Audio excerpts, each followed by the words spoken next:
If you spend any amount of time in a public chat, you'll see three things: e-daters, politics, and religion, the cornerstones of all humanity's disagreements: love, power, and belief.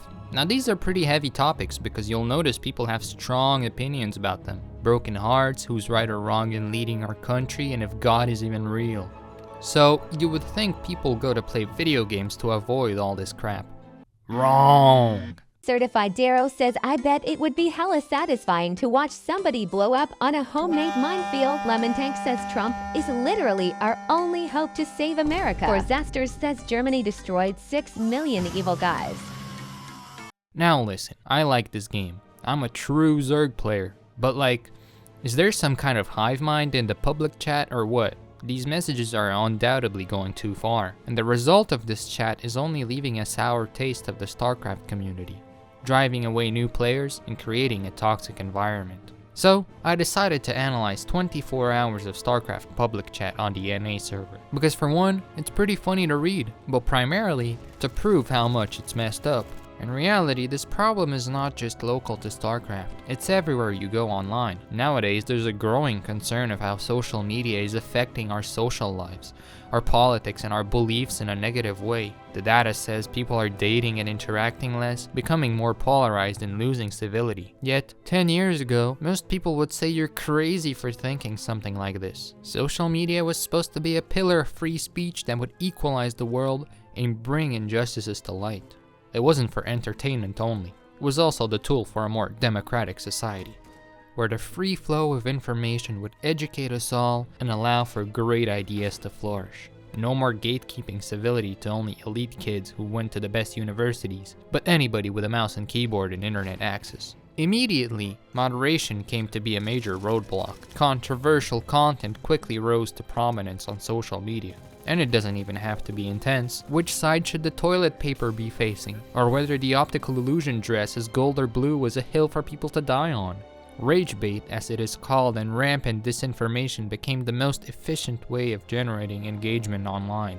It's like the saying they have in the tech world: if you need help, just do it wrong, and people will rush to correct you. Controversy works in the same way. It's why people are crazy about this or that celebrity breaking up with another.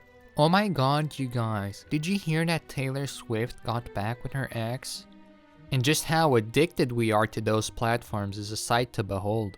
iPad kids now turned iPad adults, scrolling the feed for hours on autopilot, where you feel like time is passing quickly but during which nothing of substance is actually consumed. It's estimated that on average a human spends 3 hours on social media each day, and once the algorithm has sorted out the most relevant content for the session, in comes the brain rot. The social media platforms' refined algorithms thrive off your personal data to keep you hooked and sell you more unnecessary crap through advertisements. The more time you spend on it, the better its assessment of who you are and what you like will be. Maybe, probably, it knows more about you than your loved ones. And who else knows us better than all those influencers we all parasocially look up to? When part-time internet celebrity Elon Musk purchased Twitter for an astonishing $44 billion in 2022, most analysts estimated its true cost to be a third of the paid price. But with hindsight, it turned out to be a pretty convenient tool for swaying the public in your political interests. By all means, Elon and his partner in crime Donald Trump are a great case study about social media literacy, which shows you how effective deep pockets and provocativeness are for achieving power. The same type of provocativeness and controversy that got him banned in the first place. Thanks for devaluing the Canadian dollar, dick.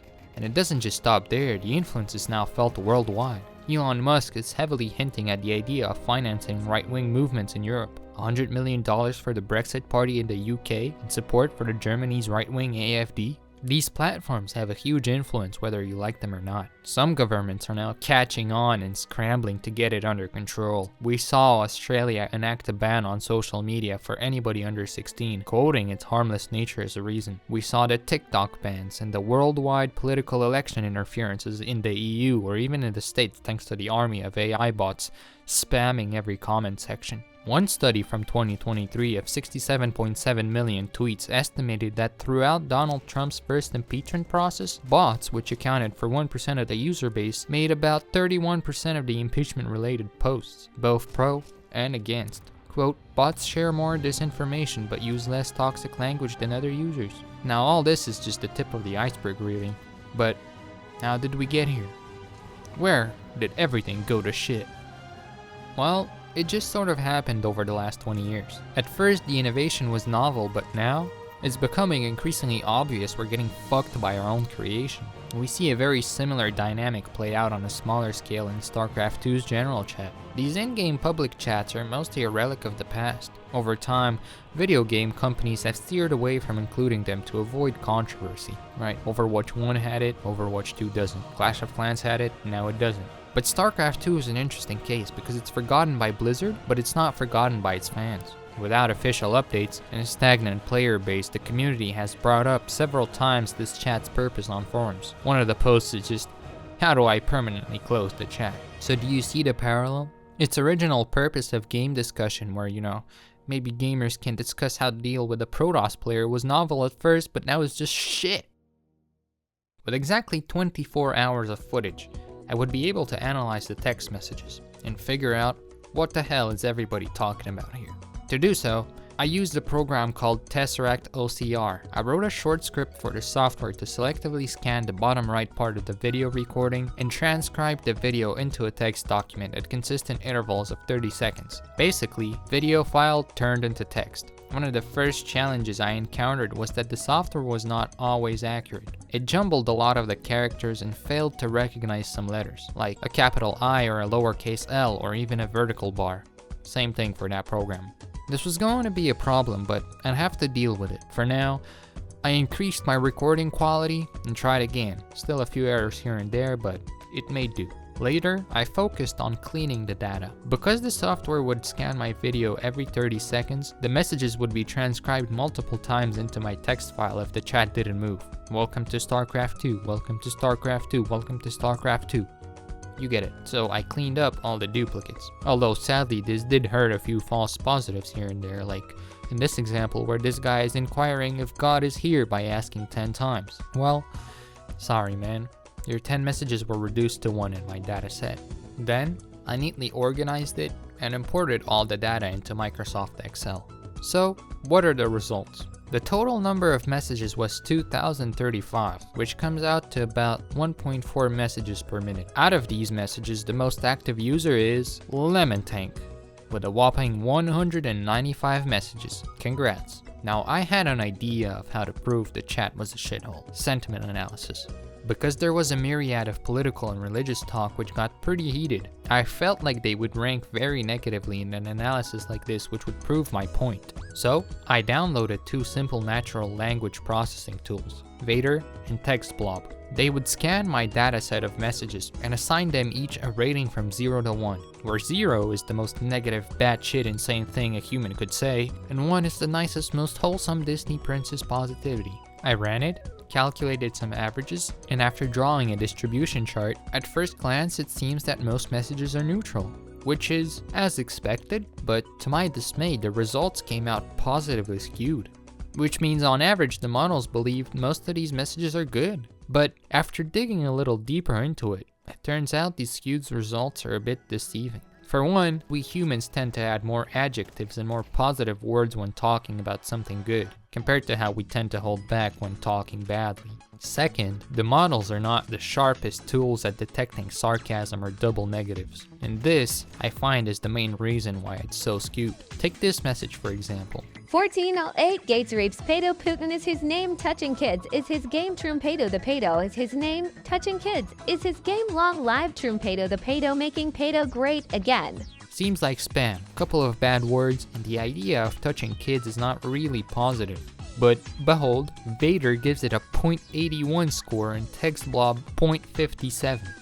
And thirdly is the fact that most of these messages are very short, which leads to more inaccurate results, right? Compare a 3-word message to a 3-page movie review and it's obvious that the review probably has an overarching tone of good or bad. Whereas in a short message it's hard to say what, for example, James Dabbs meant by, quote, I want a kid. That was his only message in the 24 hours. It's positive by the sentiment analysis metric, but is that a threat or what? All of these factors combined, it's important to keep in mind the results and take them with a pinch of salt. This was the most available to me tool given my programming skill set, so the results are not ideal. Now, as I said, one of the things that stands out boldly is the fact that actual Starcraft discussion in a Starcraft chat is scarce.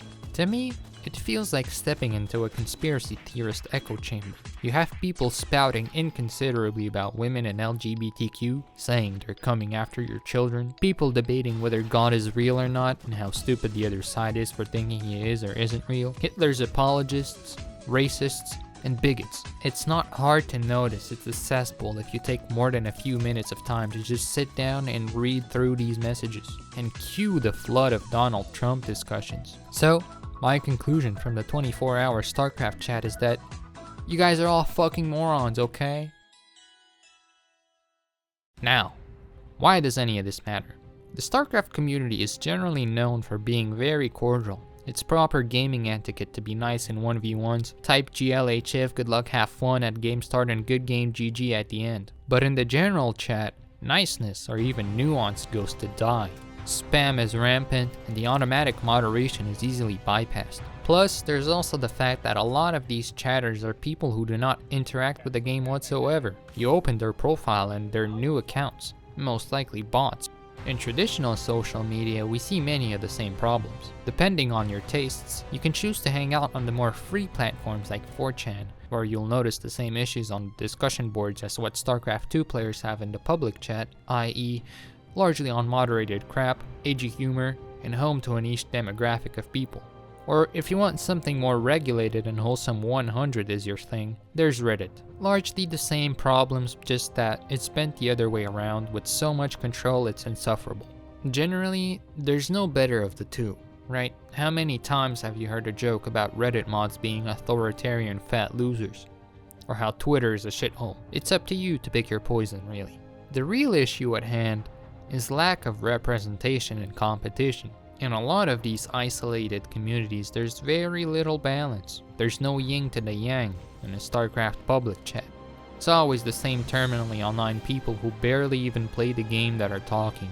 On social media, although it's adopted by a wide range of people, it's been quickly figured out by the developers of these platforms that funneling the consumers into only seeing what they like has the best results.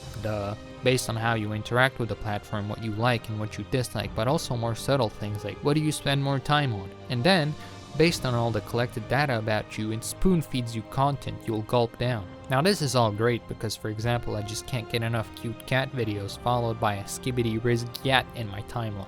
But when it comes to actually more serious topics, it's just suffocating. And the worst part is, you're surrounded by people just like you, who largely think like you. And when you want to actually seek out a balanced viewpoint on a topic, it's very hard in the fast-paced nature of the system.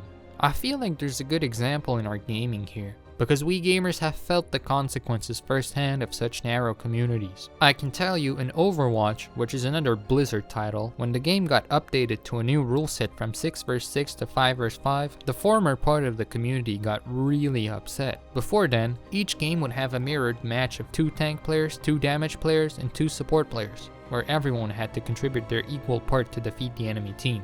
Soon enough, the popularity of damage heroes increased, but the popularity of tanks didn't, which meant finding a game suddenly became a very slow process because of the tank deficit. From personal experience and Blizzard's data, it took you on average over 5 minutes to get into a game as a damage hero, but less than 1 minute as a tank hero. So, to fix the game economy, Blizzard updated to Overwatch 2 and cut the team sizes from 2 of each role to 1 tank, 2 damages, and 2 supports. And although the issue of queue times for a game are now much better, there's been a vocal part of the community outraged about the change, the 6v6ers. One side claims the game was more stable and had more teamwork with distributed responsibilities across 2 tank players. When there's more tanks, the game is more strategy focused. Positioning, ultimate tracking, and team composition matter more. The other side says the greater good is more important. Getting people into a game is priority number 1. And when there's more damage heroes, the game is more mechanical skill intensive, which is good, i.e. better aim. Now, whichever camp any one player falls into, there's a good chance they'll end up gravitating towards the community that supports their view, right? The YouTubers, the forums, and even the game modes you play. The biggest supporters of 6v6 are generally tank players, because their experience was changed the most in the update. Likewise, the biggest supporters of 5v5 are damage players. In a matter of preference, many are blind to the other side. And regionally, there's data indicating Asian regions prefer to play open queue, which allows for more tanks on the team, partly replicating the original 6v6 experience. And what do you know? 5v5ers think 6v6ers are loud and obnoxious, while 6v6ers think the 5v5ers don't get it. I'm personally a salty 6v6er if you couldn't tell. I think we need a national flag. Now, the greatest leap that we've seen in this endless political in-game debate is the rise of a new competitor. Coincidentally, with the release of the game Marvel Rivals, we've seen Blizzard finally start to make some moves on this topic. Marvel Rivals competition is fierce as of now. You have new players and otherwise Overwatch players migrating, because it's a hero shooter like Overwatch and it also follows with 6v6 format. And with all this public buzz about the game, Blizzard finally decides to announce a 6v6 test in their game and hosts a bunch of nostalgic events around old times when the game was arguably more fun, cutting back on the bullshit. So what's the lesson here? Competition is good. It breathes innovation into both old and new titles. Inherently, competition is good in every facet of life, as it taps into our human nature for success. The same way it drives innovation in gaming, it also fuels progress for new ideas and perspectives. It's a way to keep things in check in business, and it results in an end benefit for the consumer. Better prices, better products, more choice. Also, let's not forget, competition was the basis for the creation of democracy, division of power. Because when one party holds all the power, you're left with an unjust authoritarian regime, free to be abused by our humans' greed. That's why, as much as you might hate an opposing political party, it's better to have one because it forces everyone to improve. That's how the United States were founded, and that's how the European Union formed, where power would be distributed and restrained, thereby maximizing our individual freedom. Now, what this means is that we need to see some competition on our social media, or else we're gonna lose our freedom! After the elections, we saw the rise of Blue Sky, which brands itself as the Twitter alternative. Originally, a project led by Twitter's CEO Jack Dorsey. Being the Marvel Rivals to the Overwatch's 6v6 demographic, we saw an immigration of liberals from Elon Musk's right-wing dominant platform. I find this to be interesting as it shows the liberal movement's significance and how bad things are currently going. Its popularity shows demand. But at the same time, I will say, undeniably it is just trading one echo chamber for another. But I'm inclined to support it, despite the controversies the platform has faced. It's promoting itself as a more open and transparent platform, with an emphasis on decentralization. And I believe its features are great, especially since we saw the decline of Twitter after the blue checkmark being transformed from a verification to a paid system. A pay-to-win system, really. Now, this is not to say I'm gonna stop using Twitter, because I do follow some accounts here and there. If anything, with Blue Sky positioning itself as a new, better platform, they are raising the stakes for Twitter to improve. But beyond this, what else can we do about social media? One might quickly jump to the idea of some sort of detox, return to nature, and stop interacting with that which harms you. If you want, you can take it one step at a time, limit your dosage per day to a limited amount of hours, configure your phone to stop sending you notifications, and all that good stuff. But I think this idea is sort of naive, because how do you scale it? Can you imagine the damage if all people would suddenly unplug? The Unabomber would be proud, but how would you know if war suddenly broke out? Imagine a lockdown like during COVID. How would you connect with the rest of the world? Although the problems we now face with social media are far-reaching, without these tools, we're all like blind bats. We wouldn't be able to manage our politics, relationships, and our problems. So, stripping us from the technology is certainly a radical and impractical choice. On an individual level, I think there's some merit to this idea. Fuck the world, and fuck this dumpster fire. Nobody owes you anything, and you don't owe anything to anyone. You're free, so do as you please. Now let this be a signal for you. If you've been thinking about doing a detox of social media or technology in general, do it. Take a week or two off. Click off this video right now and put the phone down. You won't regret it. You'll come back fresh and with a newfound appreciation of all that's around you. To get back to a bigger scale solution to this mess, we need to target the root cause of the problem. As it currently stands, the standard business model of social media is data collection and its reselling. Therein lies your solution. Although it's impossible to address the dominance of reactionary and controversial content and the endless treadmill of moderation, what can be improved is the business model to better match the customer's needs. Now hear me out. This is gonna sound crazy, but I think this idea has some merit. It's based on the research that the Citizen Lab from the University of Toronto has actively been working on since 2001. They're an organization for global security. Without the jargon, they mostly focus on investigating everything shady with social media. Terrorist organizations, government spying, hackers, censorship, and everything else in between. Some of their works include discovering the murders of innocent journalists in the Middle East. Their idea of a fix to this issue is performing a reset, where stricter regulations are put in place, enforceable laws are enacted, and the involved companies and governments around the world are held accountable for their actions, while still keeping a balanced grip on social media to keep foreign affairs in check. Because obviously, if one country refuses to comply, it will become a haven for social media companies to exploit. Now, while I agree with the idea they propose, I'd like to take it a step further. Otherwise, I don't think it'll be as effective if enforced. Maybe a couple of fines would be distributed here and there, but as usual, they'll be paid off like it's no tomorrow. We've seen something very similar play out in 1998. The Master Settlement Agreement, which fined the biggest tobacco companies for $206 billion to be paid over the following 25 years. Biggest financial penalty in history. The settled reason was because the whole industry was starting to fist everyone's lungs with health problems and they were making a shit ton of money off of it. Now, 25 years later, and not much has changed. The tobacco industry is still thriving, just in a different light. Cigarettes are now replaced with vapes and zins. Otherwise, their business model operates as usual, where they're able to pay off this massive penalty through taxes because smokers are so addicted that they don't mind the increase in price. In our case, data harvesting is the new tobacco industry. Profitable, but ultimately harmful.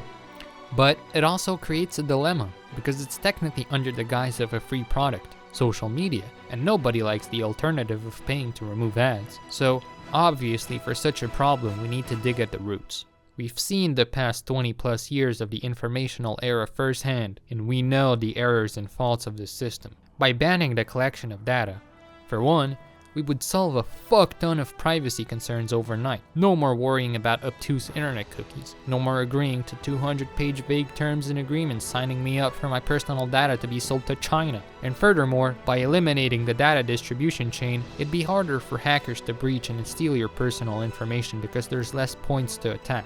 As of now, under the hood and unbeknownst to most, the intrusiveness of these platforms is very prevalent. A research paper from 2010 found that, quote, only 11% of respondents understood the text description of network advertising initiative opt-out cookies, meaning only 1 in 10 people understand what it means to say reject cookies when you visit a website. Ads are targeted and personalized to make you buy junk you wouldn't need, and certain governments' access to their users' data are toying with the idea of social credits. The same study also highlights that 64% of the respondents find the idea of targeted advertising invasive.